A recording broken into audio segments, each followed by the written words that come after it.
안녕하십니까. 클릭이 사람의 유진수입니다. 시민 중심 으뜸 정업이라는 슬로건으로 오직 시민만 바라보고 열심히 뛰고 계신 분이 있습니다. 이학수 정업시장이 또 모처럼 저희 스튜디오를 찾았는데요. 정업 발전과 관련돼서 이야기 나눠보겠습니다. 안녕하세요. 네, 안녕하세요. 네, 반갑습니다. 저희 네. 스튜디오 이 자리는 처음이시죠? 처음 오신 왔죠? 것 같아요. 예. 몇 번 왔어요. 그래요? 네. 클릭이 사람에서는 처음 여기는, 뵙는 것 같은데. 네, 이 프로에는 처음 왔습니다. 네. 취임 한 달 지금 지나고 계시잖아요. 예. 어떻게 금세 지나간 편입니까? 뭐 사실은 너무 바쁘게 지내서요. 선거 때보다도 더 바쁜 것 같습니다. 네. 만나실 분들은 어떻게 다 만나셨어요? 자치단체장들도 자주 만나신 것 같던데 네, 어떻습니까? 한 2번 정도 뵀어요. 네. 김관우 지사님도 뵀고요. 예, 통화도 자주 하고요. 주로 이제 어떤 말씀 나누셨어요? 뭐 이제 우리 정읍에 대한 부탁 말씀 드리는 거죠. 사실 우리 이학수 정업시장님은 4년 전에 아픈 기억이지만 민주당 경선 1위로 됐음에도 네. 불구하고 아픈 기억이죠. 지금 생각하면 굉장히 억울하기도 했고. 근데 이제 뭐 아픈 만큼 성숙한다는 말이 있잖아요. 근데 저에게는 큰 아픔을 넘어서 고통이었었는데 제가 지금까지 견딜 수 있었던 거는 제가 빨리 마음을 내려놨고 제가 복당을 할 수도 없을 것이다. 또 페널티도 있다. 이런 것 때문에 사실은 제가 다시 정치를 할 거라고 생각을 못했습니다. 근데 이제 이재명 후보가 민주당의 대통령 후보가 되면서 복당을 다 받아주었고 또 페널티도 다 없애주어서 저에게 이런 기회가 온 것 같습니다. 이번에도 참 만만치 않게 선거 과정이 이제 치열했는데 네. 정읍 시민들이 4년 만에 다시 돌아온 이학수 후보에게 어떤 마음으로 표를 줬을까요? 사실은 처음에는 우리 시민들께서 억울함에 대한 보상이라고 할까요? 그래서 좀 작년 12월 4일 날 모 언론기관에서 여론조사를 했는데 제가 2위를 했더라고요. 현역 시장을 이겨서 저도 깜짝 놀랐는데 그게 시민들에 대한 고마움보다는 아마 우리 시민들이 저에 대한 측은지심이 발동하지 않으셨나 이런 생각을 했었어요. 선거 치르면은 뭐 몸무게도 많이 줄어들고 정말 정신적으로도 네거티브 때문에 힘들다고 하는데 네, 돌이켜 보면 네. 이제는 돌이켜 보면 그때는 이것 때문에 정말 힘들었다. 에피소드 뭐 있을까요? 선거 치르면서. 이제 저뿐만이 아니고 선거에 출마한 모든 분들의 힘든 상황이겠지만 사실이 아닌 걸 사실인 양 왜곡시켜서 이렇게 네거티브화하고 하는 게 참 많이 힘들었고 또 이제 저뿐만이 아니고 우리 가족들에게 그런 일들이 이렇게 자꾸 회자됐을 때 그때 참 많이 힘들었어요. 네거티브가 그래도 돌이켜보면 가장 힘들었다. 네. 도의원도 2번 하셨잖아요. 네. 예. 그리고 이렇게 자치단체장, 정업시장 자리에 앉아보니까 어떤 마음이 드세요? 제가 사실 의원할 때 좀 싸납다. 예. 이런 얘기를 많이 들었어요. 근데 이제 또 8년 하면서 4년 동안은 행정자치위원회 그러면서 이제 거기서 인사, 예산, 조직 이런 거를 제가 김한주 지사와 함께 했었고 또 나머지 4년은 송하진 지사하고 농산업경제위원회에 활동을 하면서 제가 위원장을 또 했고 애결위원장도 하면서 도정 전반에 걸쳐서 꼼꼼하게 봤었던 게 시장직을 하는데 수행하는데 많은 도움이 되는 것 같습니다. 제일 큰 현안, 이게 정말 정업은 지금 문제다. 한 가지를 꼽으라면 뭐가 있겠습니까? 인구 감소죠. 인구 감소. 네. 한때는 얼마까지 있었나요? 1965년도에 우리 정업 인구가 28만 7,616명까지 있었습니다. 그때 거의 이제 30만 가까이. 예, 그때는 이제 농경 문화였었기 때문에 이렇게 급격한 산업화 때문에 우리 정읍의 인구들이 유출이 됐고 대도시로 이렇게 많이 이동을 했었죠. 지금은요? 지금은 10만 6천, 10만에 턱걸이 하고 있습니다. 그럼 적어도 이제 재임 기간 동안에 좀 늘려놔야 될 텐데 사실 타 자치단체장들도 이것만 생각하면 머리가 아프대요. 네. 인구 소멸. 네. 예. 근데 사실 인구를 늘릴 수 있다는 것은 힘든 것 같고요. 얼마만큼 현상을 유지하느냐. 이게 제일 큰 관건인 것 같아요. 그래서 이제 물론 평택의 예를 들면 뭐 삼성 반도체 P1부터 P6까지가 준공이 되면 인구가 한 40만이 는다고 그래요. 근데 우리 정읍에 그렇게 큰 기업을 유치할 수 있는 것은 그림의 떡이고요. 사실은 있는 우리 시민들이 행복하게, 그리고 청년들이 우리 지역을 등지지 않게 하는 게 제일 중요하다고 저는 생각을 합니다. 김관영 지사도 뭐 5개 대기업 유치한다고 하잖아요. 그 중에 하나가 정읍으로 오면 또 실마리가 잘 풀릴 수도 있지 않을까 노력을 싶은데. 많이 해야죠. 예. 제가 자, 이제 여러 기업들하고 선거 전에도 대화를 했었고, 또 정읍에 오겠다는 기업들이 있는데, 예. 그리고 또 이제 정읍에 대표적으로 SK 넥슬리스 같은 기업들이 와 있어요. 근데 중요한 것은 좋은 기업이 와도 우리 정읍의 지역 청년들에게 그 얼마만큼 양질의 일자리가 주어지냐가 답인데, 그런 문제들이 해결이 되지 않고 기업을 유치하는 데만 급급했더라고요. 그래서 이제 저는 앞으로 기업을 유치하는데 꼭 우리 정읍의 청년들에게 양질의 일자리를 줄 수 있다는 쿼터제라도 해서 좀 기업을 유치했으면 쓰겠다, 이런 각오를 가지고 있습니다. 그러니까 전라북도가 한 해에 10,000명 가까이가 수도권으로 예. 일자리를 찾아서 떠나는 상황인데, 정읍만 이렇게 청년들을 일자리 없이 묶어놓을 수 있는 방법은 없을 것 같아요. 그건 불가능하죠. 불가능하고요. 예. 우리 정읍의 청년 인구가 한 19.7%가 되거든요. 예. 전체 10만 6천 명의 인구 중에. 근데 18세부터 40세까지 인구 유출되는 부분의 80%를 차지하고 있어요. 그래서 이게 큰 문제고, 물론 일자리 때문에 나가는 것도 있지만 젊은 여성들은 문화의 빈곤 때문에 또 많이 고향을 떠나요. 그래서 양질의 일자리도 중요하지만 문화의 혜택도 좀 해결을 해야 되겠다, 이런 생각을 갖고 있습니다. 그러니까 계속 일자리가 없으면서 이제 선순환이 안 되고 이제 악순환 구조로 가는데, 그러다 보니까 얼마 전에는 이제 남원시장 오셔서 공공 산후조리원 없어서 굉장히 불편하고, 출산하고 나서도 타 지역으로 뭐 돈이며 산모들 또 다 이동하는 상황인데, 시장님도 역시 정읍에도 지금 공공 산후조리원이 없어서 지금 짓겠다고 하신 것 같아요. 청년이 떠나니까 젊은이들이 없고 또 태어나는 어린이들이 없어요. 그래서 우리 정읍에 작년에 347명의 어린이가 태어났는데, 그렇게 어린이들이 적게 태어나다 보니까 출산을 할 수 있는 산부인과 또 지금 정읍에 딱 한 군데가 있는데, 사실 시설이 열악하기 때문에 한 15% 20% 정도뿐이 정읍에서 출산을 안 해요. 그래서 원정 출산을 하죠. 그러고 나면 또 정읍에 산후조리원이 하나도 없어요. 그러니까 그분들이 전주나 광주에서 산후조리를 해야 되고, 또 할머니 할아버지들은 손녀 손자를 보기 위해서 시간을 들여서 또 가셔야 되고, 이런 불편함들이 있어서 정읍에 꼭 공공산후조리원은 해야 되겠다라는 생각을 갖게 됐고요. 예. 또 공공산후조리원뿐만이 아니고 사실은 어린이 전용 병동도 없어요, 정읍에. 그래서 어린이들이 아프면 또 전주까지 나와야 전주나 되고. 광주로 가서 입원을 해야 돼요. 네. 그래서 어린이 전용 병동도 좀 만들어야 되겠다, 이렇게 제가 공약을 했어요. 네. 그리고 그거를 이제 이행하기 위해서 제가 많은 노력을 하고 있고, 우리 아산종합병원 원장님도 만나서 상의도 했고, 예산 추계도 보고 여러 가지 계획들을 지금 하나하나 밟아가고 있습니다. 결국 이제 시에서 도움을 좀 줘야만이 기존에 있는 그렇죠. 병원에서 추가로 어린이 병동도 건립이 가능하겠죠. 어떻습니까? 지금 어떻게 보면 얘기 들어보면 어려운 시기에 맡으신 것 같아요.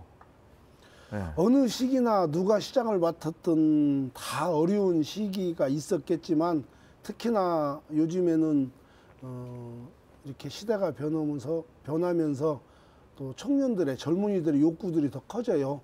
그러다 보니까 더더욱 단체장들은 더 열심히 일을 해야 되지 않냐, 이렇게 생각을 하고 있습니다. 많은 사람들, 시민들 또 만나시는 걸로 입소문이 나 있던데, 시민 소통실도 운영하겠다고요? 예, 제가 공약을 했고요. 지금 시장실이 2층에 있습니다. 근데 예전에는 1층에 있었거든요. 그 1층이 지금 성장전략실로 쓰고 있는데, 그 자리에 시민 소통실을 좀 신설해서 여러 팀을 만들고 분야별로 시민들이 직접 그 자리에 와서 실국장들도 만나서, 과장들도 만나서 어려운 점 얘기해서 하나하나 해결을 할 수 있게 그렇게 소통실을 만들려고 생각하고 있습니다. 선거 기간에 이제 만났던 정읍 시민들은 어떤 민원이 제일 많던가요? 바람 시민들의. 이제 지역마다 좀 틀리는데요. 예. 우리 정읍이 사실은 다른 지역보다 축산세가 좀 강해요.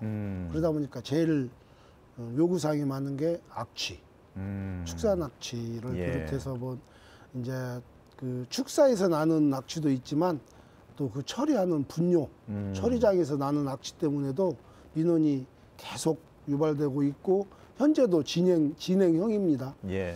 그 부분에 대해서 좀 예산도 좀 더 투입해서 우리 시민들의 그런 민원들을 좀 해결을 해야 될 것 같아요. 그리고 또 임실군하고도 좀 엮여 있는 게 아, 있죠. 옥정호 옥정호 문제. 개발 예, 관련돼서 예. 정읍 씨의 입장은 어떠세요? 이제 그 얼마만큼 옥정호 물이 깨끗하고 상수원으로 쓸 수 있냐도 중요하지만 이거 먹는 물은 사실은 정서적인 문제이기도 하잖아요. 예. 그래서 이제 임실에서 주장하는 뭐 도원천의 문제라든가 우리 정읍의 실상도 있는데 우리 정읍 시민들은 깨끗한 물을 먹여야 될 의무가 있습니다. 예. 그래서 이제 첫째는 지금 취수구를 좀 바꾸려고 그래요. 그래서 수장공사하고 얘기가 됐는데 도원천을 거치지 않고 하류가 아닌 상류에 물을 좀 먹으려고 생각을 하고 있고 그러면 암만 해도 좀 갈등이 좀 완화될 것 같고요. 더 양질의 우리 식수를 공급받을 것 같습니다. 하지만 원천적으로는 우리 정읍 시민들도 옥정호 물이 아니고 용담댐의 물을 먹는 방안을 강구해야 될 것 같고요. 많은 예산이 들기는 하지만 예. 그래서 이제 그 천혜의 자원을 가지고 있는 옥정호도 좀 임실도 개발하고 사실은 우리 정읍의 구역도 많이 있어요. 그래서 산해나 산내 주민들이 많은 피해를 보고 있는데 그분들도 좀 그분들의 품으로 좀 옥정을 돌려줘야 되겠다 이런 생각도 갖고 있는데 예산의 문제도 있고 또 환경부의 문제도 있어서 이게 하루아침에 해결될 문제는 아닙니다.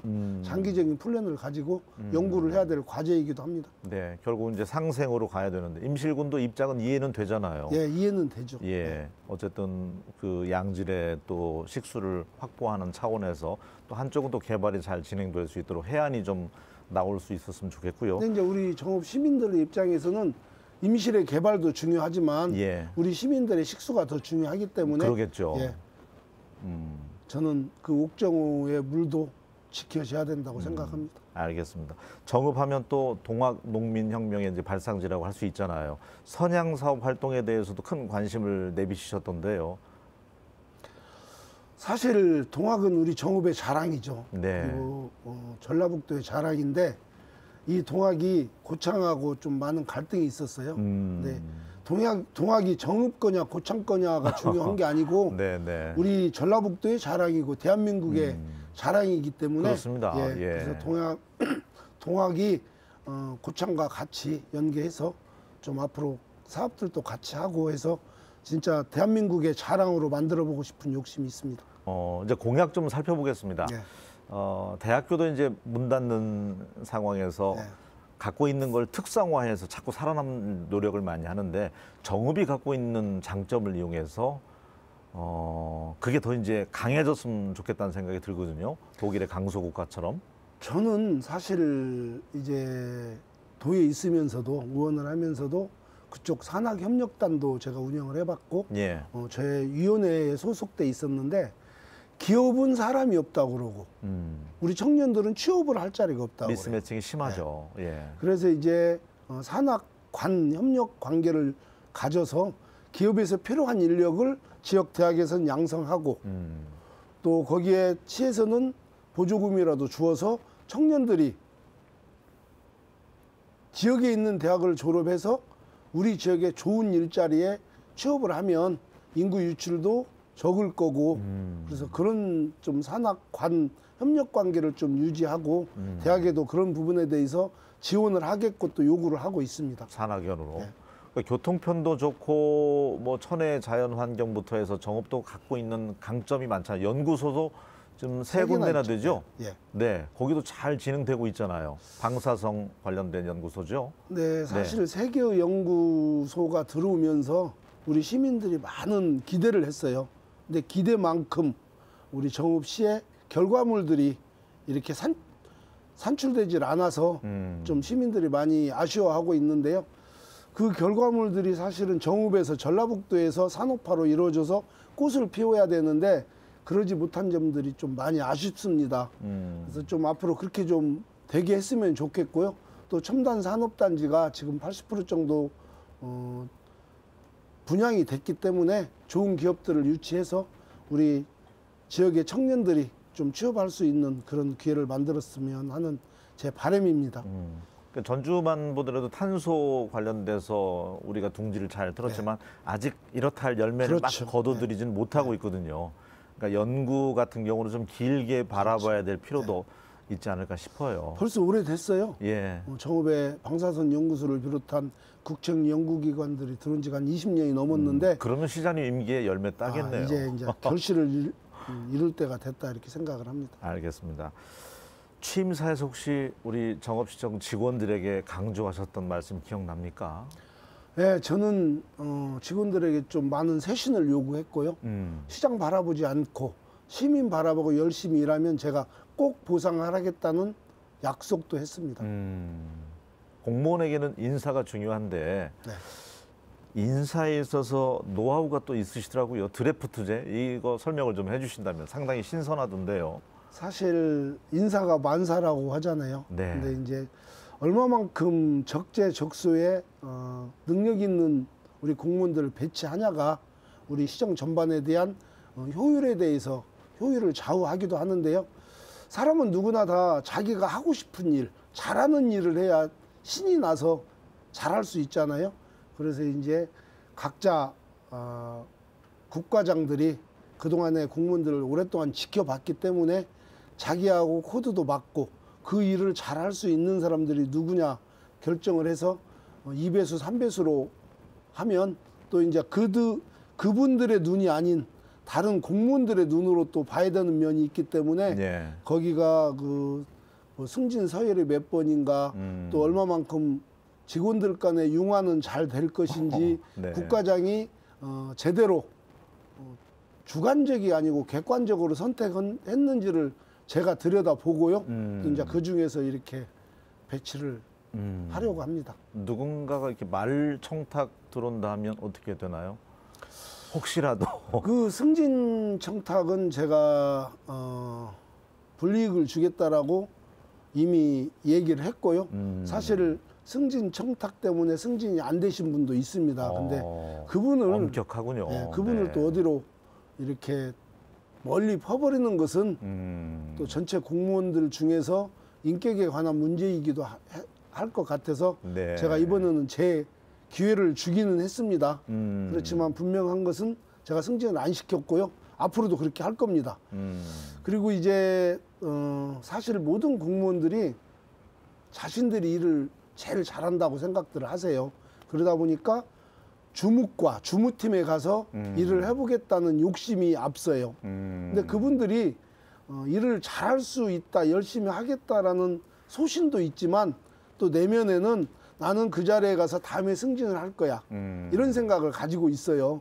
그렇기 때문에 제 입장에서는 정말 어떤 분이 사심 없이 시민을 위해서 공복으로서 역할을 할 수 있는지를 촘촘하게 들여다봐야 되기 때문에 좀 심도 있는 검토를 해서 배치를 하려고 합니다. 좋습니다.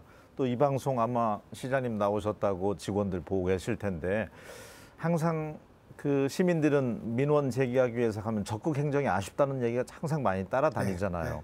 어떤 직원들을 눈여겨보고 어떤 직원들과 함께 가실 건지요? 저는 이제 직원상. 이렇게 직원들 일을 하다 보면 예. 아까 소신이라는 말씀을 하셨는데 내가 이 사업을 추진해서 민원이 생겨서 위에 분에게 잘못 보일 수도 있다. 그리고 민원을 야기시키면 다음 승진에 불이익을 볼 수 있다. 이런 사고들을 많이 가지고 계세요. 근데 이제 저는 23개 읍면동을 방문하면서 그리고 공무원들하고 대화를 하면서도 적극 행정을 해라. 뒷책임은 내가 지겠다. 단 그 사업 허가를 해준 이후에 민원이 발생된 것을 대비해서 행정을 해라. 그러면 기업이 들어와서 그 기업이 사업을 하면서 무슨 주민들에게 피해가 갈 것이냐를 걱정하지 말고 예. 그걸 심도 있게 검토한 이후에 피해가 갔을 경우를 대비해서 예를 들어서 1차 벌금 매기고 뭐 2차 더 중징계하고 그러고도 이루어지지 않으면 회사를 문 닫는 그런 것까지도 이미 감안을 해서 행정을 해라. 왜 그러냐면 민원이 많이 발생을 하는 사업들을 예. 자꾸 이렇게 미루고 안 해주다 보면 결과적으로는 그 기업은 행정심판, 행정재판으로 가요. 그래서 법에 위반돼서 되지도 않는데 허가를 안 내주면 지게 돼 있어요, 행정이. 예. 그럼 행정 낭비, 예산 낭비, 그리고 또 주민들하고 기업 간에 사업이 허가 과정에서는 주민이 갑인데 예. 일단 재판을 통해서 기업이 이겨버리면 기업이 갑이고 주민이 을이 돼요. 갑과 을이 바뀌는 일이 벌어지기 때문에 서로 상생하고 협력해서 처음부터 좀 그런 단계를 밟아가면 기업도 주민들도 더 좋지 않냐 이런 생각을 갖고 있습니다. 좋습니다. 왠지 정읍시청은 적극 행정 펼칠 것 같고 청렴도도 시장님 임기 동안에 좀 높아질 것 같은 이야기 나누면서 기대감이 들었고요. 자, 이제 마지막은 시간이 금세 이렇게 또 다 가버렸습니다. 우리 정읍 시민들에게 또 각오라고 할까요? 예, 시민이 중심이고 으뜸 정읍을 또 슬로건으로 내걸으셨는데 인사 말씀 부탁드리겠습니다. 예, 감사합니다. 정읍 시민 여러분 그리고 JTV 시청자 여러분, 제 민선 8기 슬로건이 시민 중심 으뜸 정읍입니다. 저는 행정이 시민 중심으로 시민에 의한 시민을 위한 행정이 이루어져야 된다고 생각을 하고 있고요. 세대별로 우리 정읍 시민들이 대한민국 자치단체 중에서 제일 으뜸이었으면 합니다. 날씨가 많이 습하고 덥습니다. 건강에 유념하시길 진심으로 기원드립니다. 고맙습니다. 네. 다시 한번 진심으로 축하드리겠고요. 임기 동안에 한 2, 3만 명은 인구가 좀 늘어났으면 좋겠습니다. 저도 네, 10만 명 그랬으면 안 좋겠는데요. 무너지고. 네. 제 임기 중에 10만이 깨지지 않는 게 제가 제일 첫 번째 목표고요. 네. 이제 두 번째는 말씀하신 대로 인구가 좀 한 분이라도 더 늘었으면 좋겠습니다. 청년들이 무엇보다도 떠나지 않았으면 하고요.